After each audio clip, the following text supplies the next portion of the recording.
But even if you didn't believe the unborn were persons, you can even sidestep the personhood question. Because you could ask this question: why is death bad? Why is it bad to cause the death of an infant or the death of you or me, but not bad? Most people agree it's not bad to cause the death of like a pig.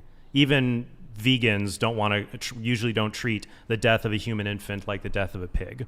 So why is death bad? I think most people agree that death is bad because it's deprivational. It deprives us of something. It's bad when humans die, not because they have necessarily a desire to live. Animals don't, like infants don't have that.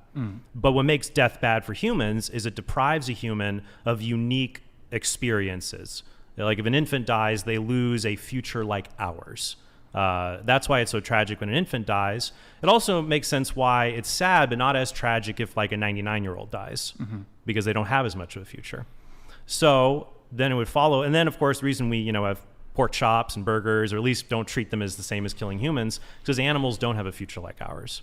So if that's what makes killing so wrong, well, human embryos and human fetuses, they do have that. Even if you're not consciously aware of it, they have that, and killing them deprives them of that really valuable thing. And so that's why another way to think of abortion being wrong, even if you don't have the personhood element there. Do you have a response, or? Do you find that when you use that argument of future experience, can you run into trouble with people challenging you that future experience might be horrible enough such that it could actually justify an abortion? So for instance, let's say in the case of I think Tay-Sachs disease is a really rough one where I think children can die, I think often before the age of 5, right? Right. If your defense of abortion is bad because it's depriving somebody of a future experience, I think baked into that assumption is that the future experience is on a whole like a net positive, right? Right.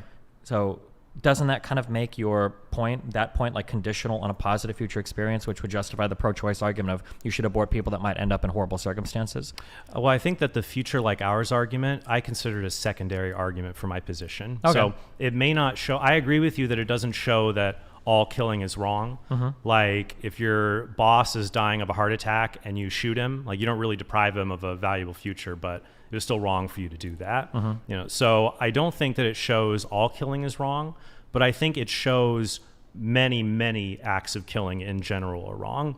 And there are far more healthy unborn children, or even infants, for example. Like you might miss the Tay-Sachs diagnosis and now you have an infant who has Tay-Sachs. But most people, even in that case, most people wouldn't directly kill that infant who they know is going to die in a few years. So there, I think the other argument would be, well, all human beings have this intrinsic value. They're all persons due respect, even if they might be disabled or dying.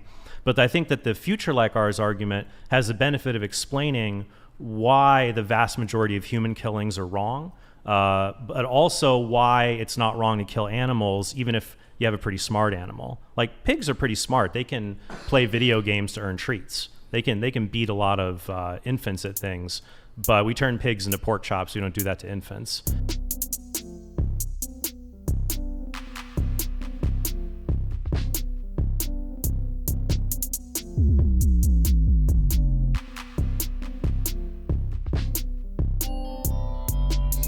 Well, I think that the future like ours argument, I consider it a secondary argument for my position.